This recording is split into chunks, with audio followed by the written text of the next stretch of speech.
Olá, seja bem-vindo a mais um episódio de Monoteísmo Prático. Eu sou Felipe Moura e hoje nós vamos falar sobre o texto de Gênesis, capítulo número 3, versículos de 2 a 5.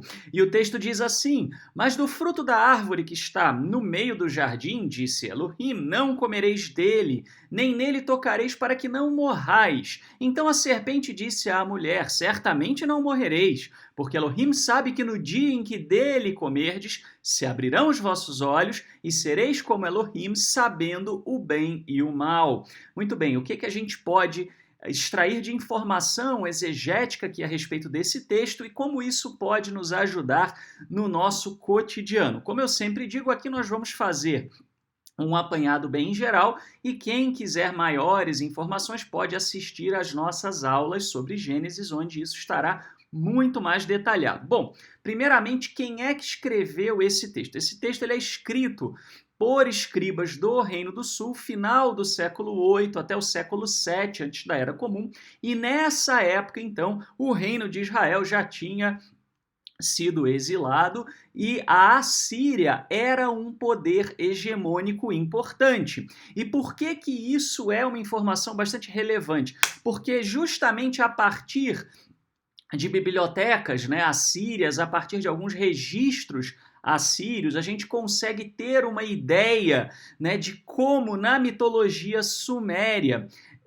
havia uma história semelhante a essa, e como é que essa história se desenvolvia.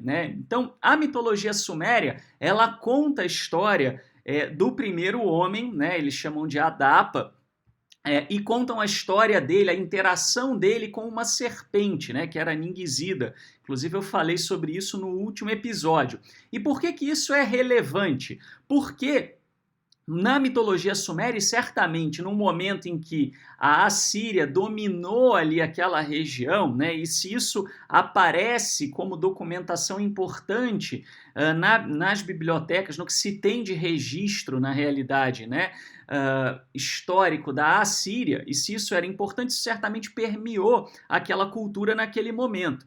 E havia então a seguinte história, que era contada ali pelos sumérios. O primeiro homem, ele então interage com a Ningisida, que era a serpente, que era a senhora da árvore da vida. E a serpente queria que o ser humano comesse do fruto da imortalidade, o pão da imortalidade. Só que o ser humano é enganado pela sua própria divindade, ele é enganado por Enki, que seria a divindade dele, lá, a divindade principal, e que vai lá e engana o homem para que o homem não se torne imortal. Muito bem, e a gente vê resquícios disso na mitologia que o Gênesis traz, só que o Gênesis, o que ele faz? É o que eu digo para vocês aqui sempre. O Gênesis não pegou e contou uma história do nada, do zero. O Gênesis pegou os elementos da cultura que já existiam no povo e ressignificou de forma a ensinar o monoteísmo. Então, ao invés de você simplesmente dizer joga fora essa história, não. A gente tenta, então, contar uma narrativa adequada, uma narrativa correta a partir dos elementos que já existem. Então, eu falo bastante sobre isso nas aulas. Então, o que o Gênesis aqui vai fazer? Primeiramente, ele vai inverter os papéis. Então, não é a divindade quem engana o homem, e sim a serpente. E já havia se feito uma... no episódio anterior eu falei que já havia se feito uma ressignificação da serpente. A serpente não era uma divindade, etc., e sim uma criatura. E essa criatura mitológica, ela é associada, a gente viu através de alguns jogos de palavra que são típicos dos escribas do Sul, a gente vê que a serpente, ela, na verdade, ela é uma espécie de uma projeção da inclinação ao mal do próprio ser humano. Tem jogos de palavra no hebraico que se perdem no português, mas que aludem a isso. Muito bem, e aqui qual era o objetivo? Era dizer o seguinte, olha, o ser humano ele não vai ser enganado pela divindade. Tá? Isso para a gente hoje é meio óbvio, mas para eles não era. Tá? Eles não tinham essa noção de uma divindade moralmente perfeita. Tá? O ser humano era vítima, vamos dizer, dos caprichos das divindades O tempo todo. E o tempo todo as divindades estavam aprontando com o ser humano. Essa, inclusive, não é a única situação em que isso aconteceu. E aqui o que aparece? Não. Se o ser humano é vítima de qualquer engano, ele só pode culpar os seus próprios desejos, né? Então, isso aparece muito fortemente nessa narrativa. O Eterno jamais faria algo de ruim com alguém, né? Então, o Eterno pode fazer justiça, mas fazer algo deliberadamente ruim a alguém, né, isso o Eterno não faz. E eles precisaram entender isso, porque embora isso seja óbvio para você que nos ouve, não era tão óbvio assim para os leitores, né? Mas será que é tão óbvio assim para a gente? Né? Na teoria, não.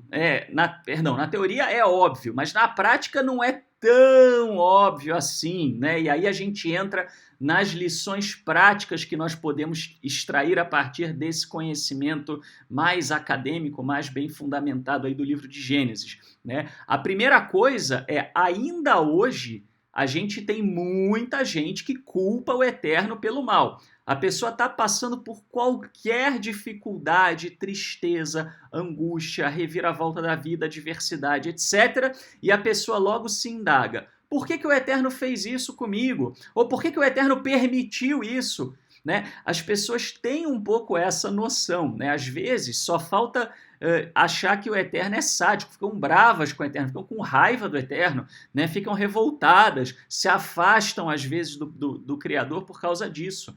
Né? Mas na realidade, esse é um pensamento distorcido.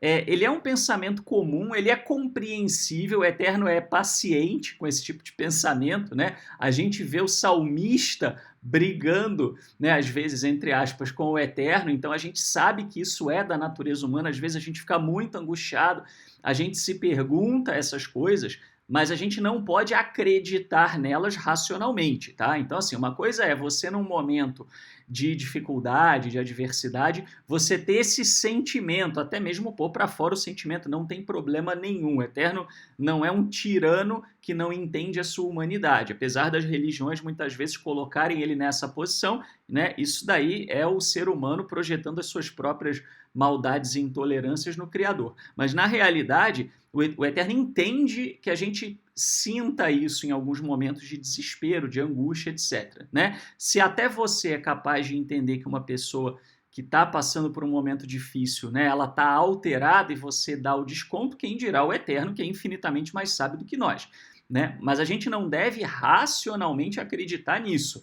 Né? O Eterno não está lá apertando o botãozinho para te ferrar. Tá? E a gente tem que ter essa consciência. Então, antes de qualquer coisa, quando a gente está passando por uma situação de muita dificuldade, de muita adversidade, de muitos problemas, a gente tem que se perguntar se isso é resultado das nossas escolhas e da nossa postura de vida. A gente tem que fazer uma autocrítica, né? Coisa que, por exemplo, ali no Gênesis não é feita pelos personagens em questão.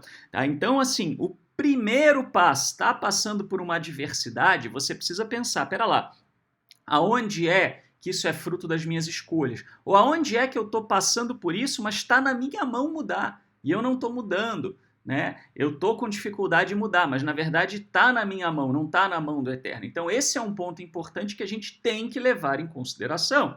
Né? Também devemos nos lembrar do seguinte, isso aparece, né, na Bíblia hebraica, né, que assim, as escolhas ali, né, a escolha né, da serpente personificada, né, da mulher, do próprio homem, né, elas se afetam, né, essas escolhas elas interagem entre elas, né? Então, assim, né, por que quando a mulher ofereceu, né, por exemplo, o fruto para o homem não virou e falou, mas você está doida, acorda, por que você está fazendo isso? Né? Ou então, por que a mulher não comeu e falou, essa é a minha escolha, eu não vou influenciar o meu marido, né? Ou por que o marido não estava lá vigiando, né, para que a serpente não fosse atrás da mulher, né? Claro que essa é uma história alegórica, já falamos sobre isso, não é uma história literal, não existem literalmente serpentes com pata falante, né, num jardim que tem um fruto mágico que vai fazer você viver para sempre, né? Se você acredita nisso literalmente, né, desculpa, você está sendo ingênuo, né? Perdoe a minha sinceridade, mas é o meu jeito de ser, né? Então, assim, Mas a gente vê, mesmo na narrativa simbólica, que as escolhas de um afetam o outro e vice-versa. Tá? Então, por que eu estou falando isso? Muitas vezes também o mal que a gente pode estar vivenciando, a adversidade que a gente pode estar vivenciando, é fruto do livre-arbítrio de outros, das escolhas de terceiros. Vamos dar um exemplo bem atual, bem recente, né? Pandemia, né? Estamos vivendo aí uma pandemia. Se você pega historicamente, eu até falei um pouquinho sobre isso logo no começo da pandemia, mas se você pegar historicamente, a humanidade, né, os cientistas, a comunidade médica, etc., vem alertando sobre pandemia há muito, muito, muito, muito, muito tempo, né, que uma hora ia acontecer, já aconteceu antes. Né? E os governos eles tinham que ter se preparado para isso. Os governos no mundo inteiro, não estou falando, né, de A, B ou C, eu estou falando de um modo geral. Não foi feito. Né? E como não foi feito por uma série de razões, não vou aqui entrar nesse tema porque não é o foco aqui, mas como não foi feito, então o que vai acontecer, obviamente, é que você vai ter pessoas que sofrem a consequência do livre-arbítrio de terceiros. Faz parte do preço que a gente paga pelo livre-arbítrio você ser afetado pelo livre-arbítrio do outro. Né? Se alguém na sua família vai e contrai uma dívida enorme, isso vai afetar a família inteira. Né? Se o seu chefe no seu trabalho comete um grave erro administrativo, vai afetar o seu emprego. Né? Então, assim, a gente vive num coletivo, a humanidade é um coletivo. As escolhas de um afetam a vida do outro. Não tem jeito. E isso não é porque o Eterno permitiu ou deixou de permitir. Faz parte do fato de que a gente vive um coletivo com livre-arbítrio. Na hora de ter o livre-arbítrio, todo mundo quer. Na hora de pagar o preço pelo livre-arbítrio, né? A gente olha, opa, mas por que o Eterno não interviu? Né? Porque ele não quer robozinho, né? Ele não criou um monte de robozinho para ficar ele intervindo toda hora. Né? Ele nos deu livre-arbítrio. Mas, né, devemos confiar que tudo isso faz parte de um grande aprendizado, né, e de um plano de evolução. Né? Quem tem filho sabe que para que o filho possa crescer e amadurecer, precisa levar tombo quando está aprendendo a andar de bicicleta. Né? Precisa aprender certas lições que vêm, às vezes, de forma dolorosa. Bom, então, essa foi a nossa aula de monoteísmo prático de hoje. Aqui as referências bibliográficas. Né? A imagem, aliás, eu não falei da imagem. Né? A imagem aqui, essa imagem, ela data, né, aproximadamente aí do segundo milênio antes da Era Comum, né, e ela mostra justamente, né, uma serpente aqui, né, e o homem, a árvore da vida e uma divindade. Então ela é uma imagem que, embora, né, a gente não sabe exatamente quem são os personagens aqui, mas parece, né, ao que tudo indica, deve ser, né, a Ningizida, né, o Adapa e o Enki, a sua divindade, ou alguma outra divindade. Né, mas apenas para ilustrar aqui a nossa aula de hoje. Então, agora sim, né, a bibliografia, né, alguns aqui vocês já conhecem, algumas informações, né, e eu tirei essa imagem aqui dessa faculdade aqui da South Georgia State College.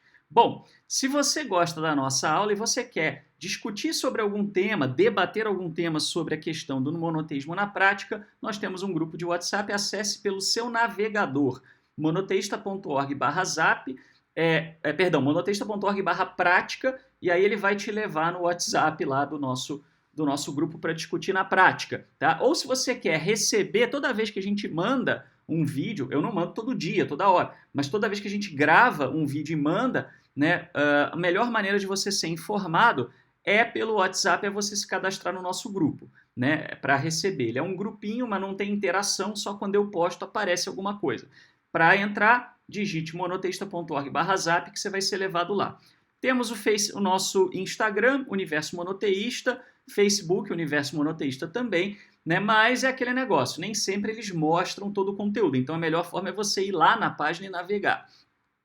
E se você gostou desse material e você deseja que a gente faça mais vídeos, então colabore, né, para que a gente possa ter recursos para poder fazer cada vez mais e melhor. Você pode ter todas as informações com relação a isso acessando o site monoteísta.org/colabore. Muito obrigado e até o próximo episódio de Monoteísmo Prático.